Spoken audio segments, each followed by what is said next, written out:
Santa Claus, the shocking truth behind Christmas traditions. Almost everything we know about Santa Claus. The red suit, the jolly laugh, the flying reindeer. All of it is a mix of real history, ancient legends, forgotten saints, and surprising cultural inventions.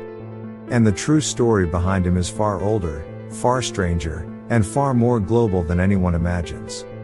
If you traveled back in time just a few hundred years, you would not recognize Santa Claus. The man we see today, smiling, cheerful, wrapped in bright red clothing, did not exist for most of human history.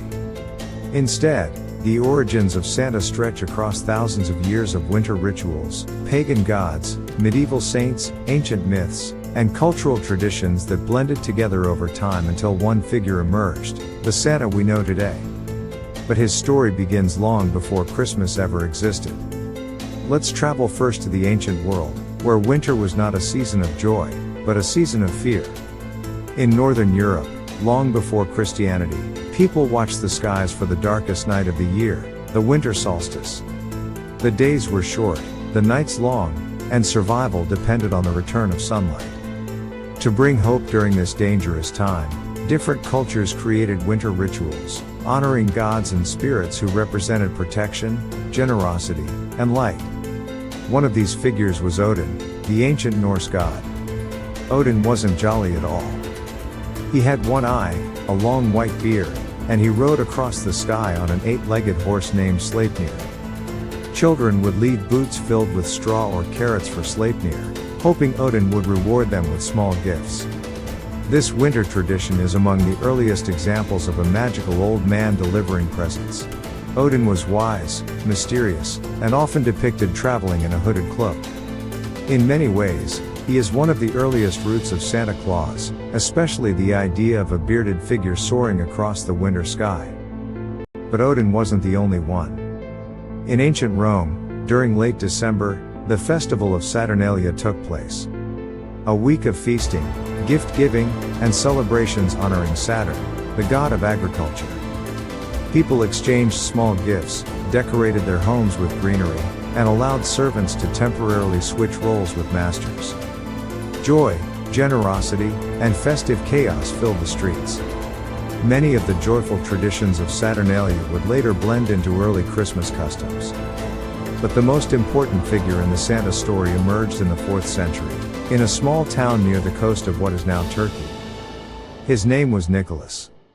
Not the plump Santa we know, but a quiet, devout bishop known for extraordinary acts of generosity.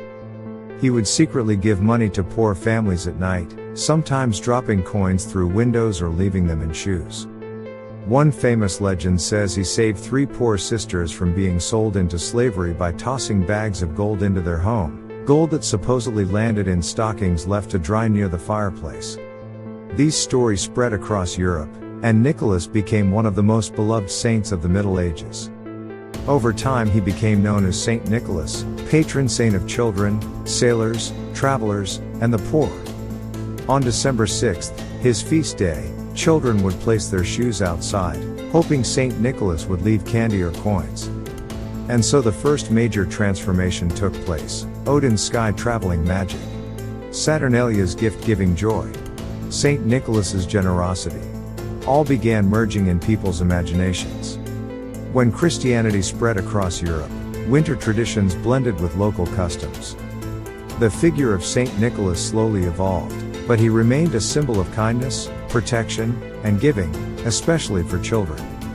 In the Netherlands, he became Sinterklaas, a tall bishop dressed in red, arriving from the sea on a ship, carrying a book of children's names. Dutch families carried this tradition for centuries, and it would become extremely important in America later. By the 1600s and 1700s, Sinterklaas spread through Europe under different names. In Germany he became Nikolaus. In Switzerland he became Samichlaus. In Austria he traveled with a frightening companion named Krampus. In England, people honored Father Christmas, a symbol of holiday celebration rather than gift-giving. And in Scandinavia, people celebrated Julenisse, a magical gnome-like being who protected homes during winter. For hundreds of years, Europe kept many versions of this winter gift bringer. None of them looked identical. Some were tall and thin, others small and magical. Some wore green, others wore brown, gold, or red. Some were kind, others were strict. But they all shared one purpose: bringing hope, kindness, and generosity in the darkest time of year. Everything changed in the 1700s, when Dutch settlers arrived in America and brought Santa Claus with them. Over time, English-speaking Americans changed his name to Santa Claus, a pronunciation mix between Dutch and English. But Santa still didn't look like the modern version. He wasn't plump. He didn't live in the North Pole. He didn't have reindeer. Not yet. The turning point came in 1823, when an anonymous poem was published in a New York newspaper. The poem was called A Visit from St. Nicholas, now better known as 'Twas the Night Before Christmas. This single poem changed everything.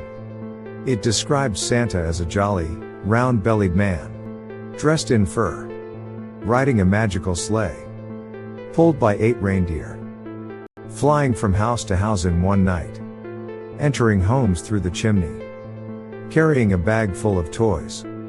These details did not exist in legend before this poem. The author, later revealed to be Clement Clark Moore, essentially invented the blueprint of modern Santa Claus. Santa went from a mysterious bishop, to a magical winter traveler with reindeer, to a joyful gift giver we recognize instantly today. But the transformation didn't stop there. In the late 1800s, a famous illustrator named Thomas Nast created a series of drawings for a magazine called Harper's Weekly. Nast gave Santa several new details: a workshop, a home at the North Pole, naughty and amp, nice lists, a team of elves, a large round belly, a thick red winter coat. Imagine that. Almost all modern Santa imagery comes from one artist's drawings. By the early 1900s, Santa Claus was becoming more standardized: round, cheerful, red suit, big beard, bag of toys. Then came the biggest myth of all, the idea that Coca-Cola invented Santa Claus. This is not true. Coca-Cola did not create Santa. They only helped make him more popular. In 1931, Coca-Cola hired an illustrator named Haddon Sundblom to create Christmas ads. He painted Santa as warm, friendly, round, and bright, exactly the style we still see today. These images spread globally, making Santa a worldwide icon. But the truth is deeper. Santa exists today because dozens of cultures shaped him, from Odin's horse to Santa's reindeer, from St. Nicholas's kindness to modern generosity, from Saturnalia's winter feast to Christmas traditions, from medieval bishops to Coca-Cola illustrations, from myths, legends, stories, art, and history. Santa Claus is not one person. He is a mosaic of thousands of years of human hope. Even the idea of Santa entering houses at night reflects older beliefs: Odin entering homes magically, St. Nicholas secretly leaving gifts, and winter spirits visiting families during midwinter rituals. And Santa's red suit? It comes from multiple sources: medieval bishop robes, 19th century illustrations, early American Christmas art, and finally popularized by Coca-Cola. Now, what about Santa's sleigh? That connection is ancient too. In Norse mythology, Thor rode across the sky in a chariot pulled by goats. In Finnish folklore, reindeer were associated with shamans traveling between worlds. In Siberian traditions, winter shamans wore red and white, carrying gifts and using sleighs. All of these influenced the image of Santa flying above the snow. Even the Christmas tree, often shown with Santa, comes from ancient Germanic traditions of bringing evergreen branches indoors to symbolize life in winter. Christians later adapted this into the Christmas tree we know. But the final and most fascinating detail is Santa's transformation into a symbol of kindness and generosity, especially for children. While older winter figures could be frightening, Santa became the opposite, a symbol of warmth in the coldest season. In many ways, Santa represents the hope humans create for themselves during dark times. But the story of Santa Claus isn't finished. In different cultures, Santa continues to evolve. In Russia, children celebrate with Ded Moroz, Grandfather Frost. In Italy, a kind witch named La Befana delivers gifts. In Iceland, there are the Yule lads, mischievous characters who visit children in December. In Japan, Santa is gentle, polite, and often more reserved. In Latin America, he mixes with local traditions and folklore. The global Santa today is a combination of all these influences. Every country adds a piece. Every century adds a detail. Santa Claus is a living story, constantly changing, constantly growing. And perhaps that is the most important truth behind Santa Claus: he is not meant to be historically exact. He represents a feeling. A reminder that despite the darkness of winter, humans always try to create light, whether through myths, legends, saints, or celebrations.